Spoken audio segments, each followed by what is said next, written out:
Amigas, vamos a mais um momento da nossa liturgia da palavra. Eu sempre transmito nos meus endereços telemáticos a liturgia para que as pessoas tenham essa informação antecipada e possam participar, por exemplo, das celebrações com alguma ideia do que vai ser transmitido.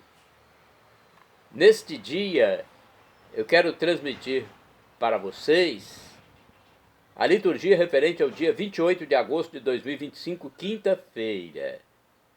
Aqui nos meus endereços telemáticos, @PauloRobertoMaciel 6/ no Instagram, @PauloRobertoMaciel 7919 no YouTube, facebook.com/Paulo Maciel da Rádio e o blog repórterpaulomaciel.blogspot.com. Bem, liturgia de 28 de agosto de 2025, dia de Santo Agostinho, bispo e doutor da Igreja. 21ª semana do tempo comum, no ano litúrgico C, quando se dá mais ênfase à liturgia ao Evangelho de São Lucas, pelo menos na liturgia dominical. A cor dos paramentos litúrgicos é branca, conforme estou simbolizando aqui. Eu sou leitor e animador litúrgico, tercista e também aluno dos estudos bíblicos da minha diocese, da minha paróquia. No rito temos a seguinte informação: ofício da memória. Então hoje é o dia do ofício da memória em homenagem a Santo Agostinho, bispo e doutor da Igreja, que tem uma história fascinante. Vamos então à primeira leitura da primeira epístola de São Paulo aos Tessalonicenses, capítulo 3, versículos do 7º ao 13. Irmãos, ficamos confortados em meio a toda angústia e tribulação pela notícia acerca de vossa fé.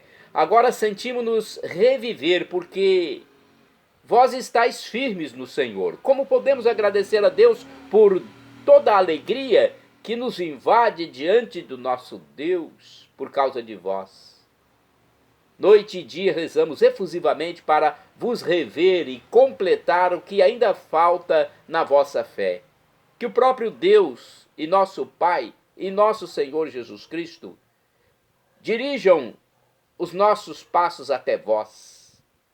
O Senhor vos conceda que o amor entre vós e para com todos aumente e transborde sempre mais, a exemplo do amor que temos por vós. Que assim ele confirme os vossos corações numa santidade sem defeito, aos olhos de Deus nosso Pai, no dia da vinda de nosso Senhor Jesus com todos os seus santos.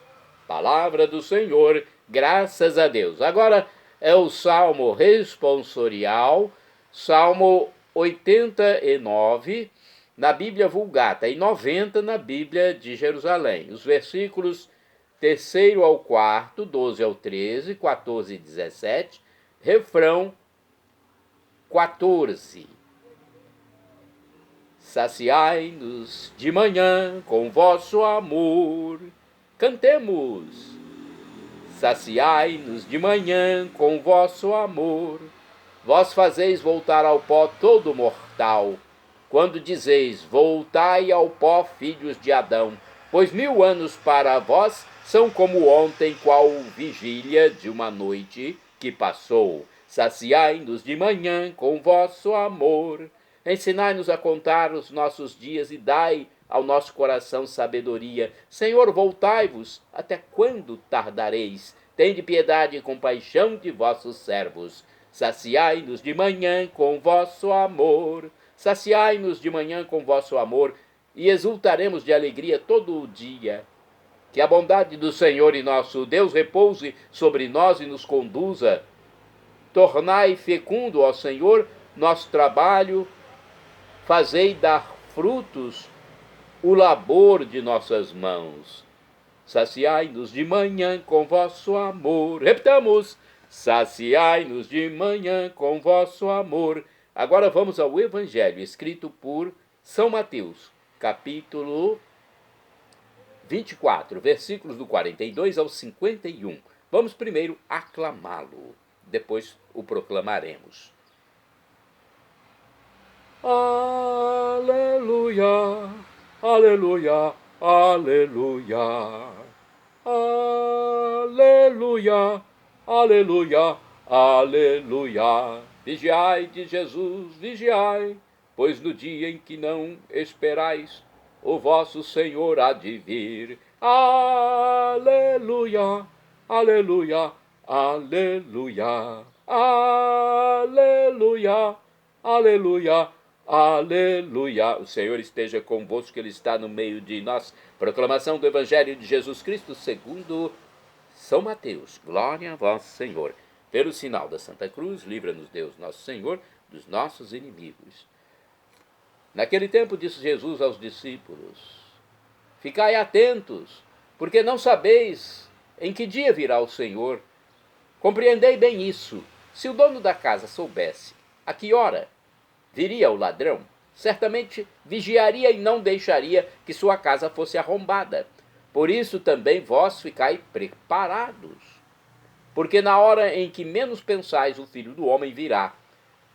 Qual é o empregado fiel e prudente que o Senhor colocou como responsável pelos demais empregados para lhes dar alimento na hora certa?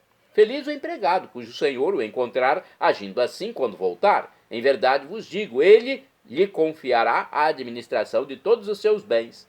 Mas se o empregado mal pensar, meu senhor está demorando, e começar a bater nos companheiros, a comer e a beber com os bêbados, então o senhor desse empregado virá no dia em que ele não espera, e na hora que ele não sabe, ele o partirá ao meio e lhe imporá a sorte dos hipócritas. Ali haverá choro e ranger de dentes. Palavra da salvação. Glória a vós, Senhor.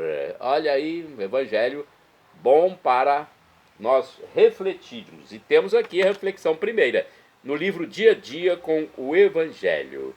Jesus nos alerta a sermos vigilantes enquanto vivemos neste mundo. Sabendo que o Senhor pode vir a qualquer momento, uma coisa é necessária, estar vigilantes. Todos nós temos que estar vigilantes. Em nossa caminhada cristã, não podemos relaxar, precisamos estar despertos e atentos para acolher o Senhor quando vier. Para toda pessoa, esse momento é a hora da morte. Esse tema é essencial à condição humana e, portanto, ao cristianismo, que nos ensina a viver e morrer como filhos de Deus. A segunda parte do texto aplica-se aos dirigentes cristãos. Enquanto esperam por Jesus o seu reino de justiça, não podem desanimar ou desacreditar no projeto de Deus, entregando-se à prática da injustiça. Ao contrário, devem continuar alimentando a comunidade para que se fortaleça e continue firme na busca da justiça verdadeira. Vamos agora ao livro O Pão Nosso de Cada Dia. Reflexão sobre o Evangelho escrito por São Mateus, capítulo 24, versículos do 42 ao 51. Nunca dei um curso de qualquer assunto que, num dado momento, não viessem à tona perguntas de escatologia.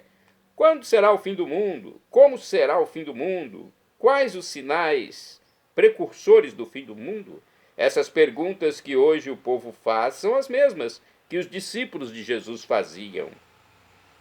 O quando que realmente importa é o dia a dia, pois é justamente nele que se realiza o juízo de Deus. No nosso dia a dia, família, trabalho, negócios, lazer, até na política, se decide a salvação ou a perdição. O nosso ser com Ele ou o nosso ser longe de Deus. A bênção ou a maldição. Se você faz uma má política, uma má justiça, estará perdido na eternidade. vai ter um corpo tenebroso, enquanto quem fez o bem terá um corpo glorificado, glorioso. A vida ou a morte, em qualquer tempo e lugar, depende de fazer ou não a palavra que o Senhor colocou diante de nós para sinalizar o caminho de vida. No fim, cada um colhe o que semeia. O próprio apóstolo São Paulo diz isso em Gálatas, capítulo 6, versículo 8. O cristianismo não é ópio do povo, como ensinaram os comunistas ligados a Marx e o próprio Marx. É dissentido de um dos seus inspiradores, Feuerbach, aquele que transformou a teologia em antropologia. A confiança do cristianismo no futuro não nos deve levar a esquecer o presente. O Evangelho é, ao contrário, uma iluminação que faz ver a realidade com os olhos do futuro, da fé, assumir o presente com responsabilidade de irmão, caridade, e construir o futuro com a inteligência da promessa, esperança. O cristão consciente do momento presente desperta-se do sonho e vive como filho da luz, conforme Romanos 13, versículos do 11 ao 14. A Igreja ensina, diz o Vaticano II, na Gaudium et Spes, que a importância das tarefas terrenas não é diminuída pela esperança escatológica, mas que esta, antes, reforça com novos motivos a sua execução. O decisivo nessa, como noutras questões, são as nossas atitudes. É isso que nos ensinam as parábolas dos capítulos 24 e 25 de São Mateus, no Evangelho. Precisamos estar vigilantes. A sua vinda e o seu juízo de salvação acontecem sempre no momento presente. No mesmo tempo e no mesmo lugar, pode-se estar como Noé, que construiu a arca e salvou a vida, ou ser engolidos pelo dilúvio que, crescendo, mata. 2 homens ou 2 mulheres fazem o mesmo trabalho na roça ou na farinheira, mas o resultado é diferente. Alguém é pego e salvo, alguém é abandonado e se perde. Precisamos perceber o Emanuel, o Deus conosco. Discernimento e vigilância são necessários para perceber a presença do Deus conosco, sempre presente entre nós. Quem o espera e o reconhece com fatos, e não só com palavras, o encontra como o esposo que vem para o grande dia. Quem não o espera e não está preparado para conhecê-lo é surpreendido pela visita do ladrão que rouba, assalta e mata. Precisamos agir sempre. Discernimento e vigilância não são exercícios meramente interiores e intelectuais. Discernimento e vigilância são exercícios interiores à vida, aos desafios do dia a dia, aos processos sociais em que estamos envolvidos e devem traduzir-se em atuação cotidiana fiel à palavra, da qual o futuro eterno depende. Jesus não nos ensina a prever o futuro, mas a ler o presente com a luz da sua história passada, que os evangelhos registram e a Igreja tem a pretensão de continuar. Olha, uma boa explicação para o Evangelho. Agora nós vamos aos santos do dia, porque os santos seguiram a Deus, seguiram a Jesus e são exemplos para nós. E o santo principal do dia é Santo Agostinho, dia 28 de agosto. Foi bispo e doutor da Igreja. Morreu em 430 em Hipona, na Argélia, na África. Teve uma juventude cheia de vícios e desvios doutrinários, mas se converteu graças às orações de sua mãe e à influência de Santo Ambrósio, bispo. Após um período de penitências, foi ordenado sacerdote e mais tarde bispo. Entre as suas obras, destaca-se o livro das Confissões. De acordo com o site RS21, que é o site da rede de televisão Século XXI, Aurélio Agostinho nasceu no dia 13 de novembro de 354 na cidade de Tagaste, hoje região da Argélia, na África. Era primogênito de Patrício, um pequeno proprietário de terras, pagão. Sua mãe, Mônica, ao contrário, era uma devota cristã, que a igreja celebra como Santa Mônica no dia 27 de agosto. Ela procurou criar o filho no segmento de Cristo. Não foi uma tarefa fácil e ela até adiou seu batismo, receando que ele o profanasse. Mas, a exemplo do provérbio que diz que a luz não pode ficar oculta, Mônica entendeu que Agostinho era essa luz. Aos 16 anos de idade, o rapaz foi estudar fora de casa e envolveu-se com a heresia maniqueísta. Olha como os pais devem se preocupar com os filhos quando vão estudar em determinados lugares, em determinadas faculdades, determinadas escolas, colégios. Passou também a conviver com uma moça cartaginense que lhe deu, em 372, um filho, Adeodato. Assim era Agostinho, um rapaz inquieto, sempre envolvido em paixões e atitudes contrárias aos ensinamentos da mãe e dos cristãos. Possuidor de uma inteligência rara, depois da fase de desmandos da juventude, centrou-se nos estudos e formou-se brilhantemente em retórica. Excelente escritor, dedicava-se à poesia e à filosofia. Procurando mais sucesso, Agostinho foi para Roma, na Itália, onde o escritor dedicou-se à poesia e à filosofia. Olha só, então ele passou para um local maior, grande, Roma. Procurando mais sucesso, Agostinho foi para Roma então e abriu uma escola de retórica.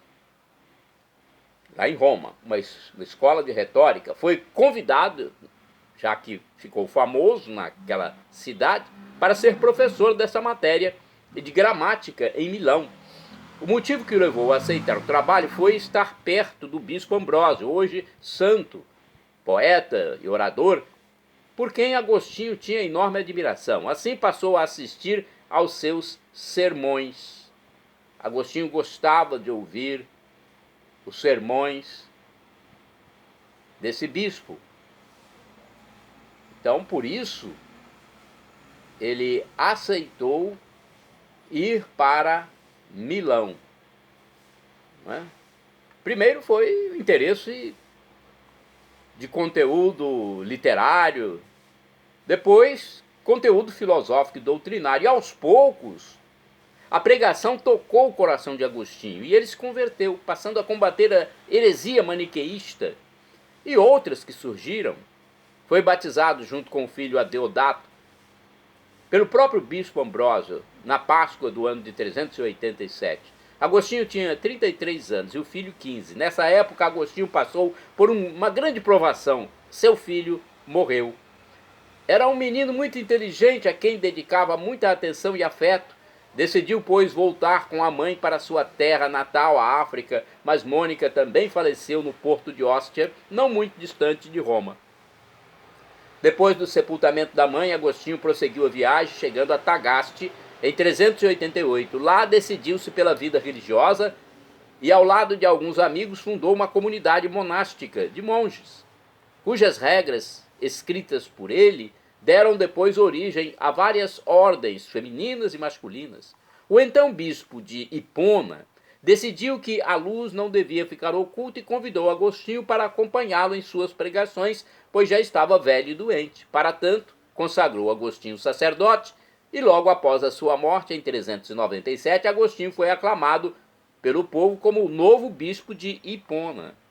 Por 34 anos, Agostinho foi bispo daquela diocese, considerado o pai dos pobres, um homem de alta espiritualidade e um grande defensor da doutrina de Cristo. Na verdade, foi definido como o mais profundo e importante filósofo e teólogo de seu tempo. Sua obra iluminou quase todos os pensadores dos séculos seguintes. Escreveu livros importantes, entre eles sua autobiografia, Confissões e Cidade de Deus. Depois de uma grave enfermidade, morreu amargurado aos 76 anos de idade, em 28 de agosto de 430, pois os bárbaros haviam invadido sua cidade episcopal. Em 725, seu corpo foi trasladado para Pavia, Itália, sendo guardado na igreja São Pedro do Céu de Ouro, próximo do local de sua conversão. Santo Agostinho recebeu o honroso título de doutor da igreja e é celebrado no dia de sua morte. Santo Agostinho, rogai por mim, rogai por nós junto a Deus. Olha, uma grande conversão. Era uma pessoa do mundo e acabou se convertendo e tornou-se, né, um grande teólogo, um grande doutor da igreja, um grande padre, um grande, né, difusor da palavra de Cristo Jesus. Santo do dia 28 de agosto, Santo Alexandre, bispo, faleceu mais ou menos em 336. Como bispo de Constantinopla, lutou denodadamente em defesa da fé, atacada pela heresia ariana. Santo do dia 28 de agosto, São Moisés, etíope, monge. Não é o Moisés do Velho Testamento, é do Novo Testamento, é depois do Novo Testamento, do ano 400 depois de Cristo. São Moisés, monge. No Egito, de ladrão, ele se converteu em anacoreta, em monge, e atraiu outros bandidos à vida religiosa. Bandidos que se converteram, mudaram de vida. É o que a gente espera de todos os que estão no caminho errado. Santa do dia 28 de agosto, Santa Florentina, virgem do século VII, irmã de 3 santos, Leandro, Fulgêncio e Isidoro de Sevilha. Ela foi abadesa do mosteiro beneditino de Écija, na Espanha. Santo do dia 28 de agosto, São Junípero Serra, presbítero, faleceu em 1784. Foi um religioso franciscano. Fundou missões que deram origem a cidades como Los Angeles, São Francisco e San Diego, nos Estados Unidos. Olha que bênção, hein? São Junípero Serra, rogai por mim, rogai por nós. Santo do dia 28 de agosto. Na verdade, uma santa. Santa do dia 28 de agosto, Santa Joaquina de Vedruna, viúva, faleceu em 1854. Educou cristãmente seus 9 filhos e, após enviuvar, fundou o Instituto das Carmelitas da Caridade.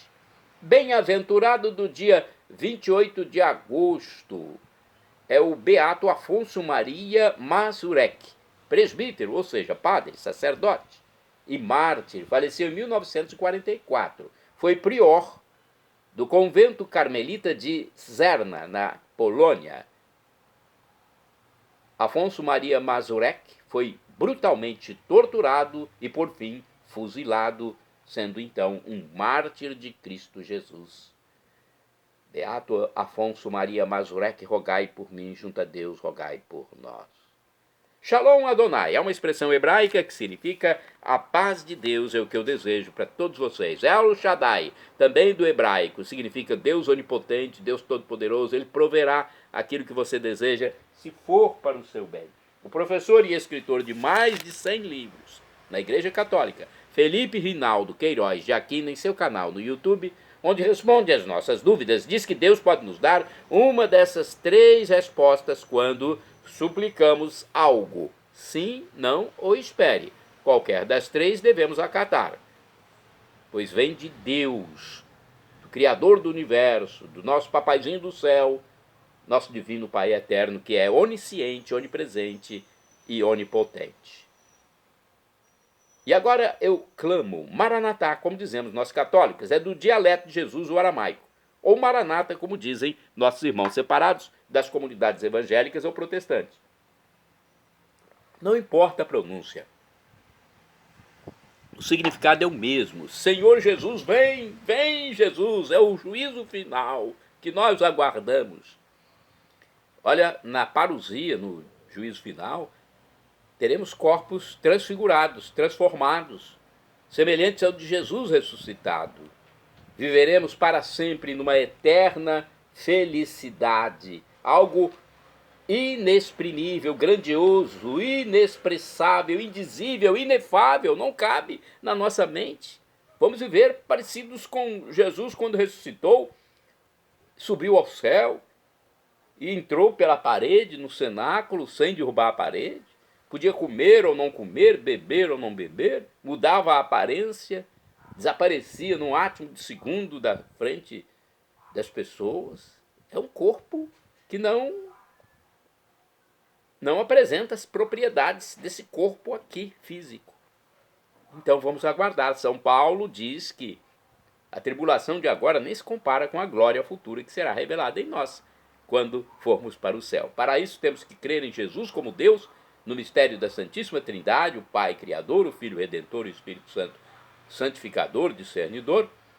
Temos que ser batizados e nos arrepender dos nossos pecados para não morrermos em pecado grave, o que afasta a vida eterna.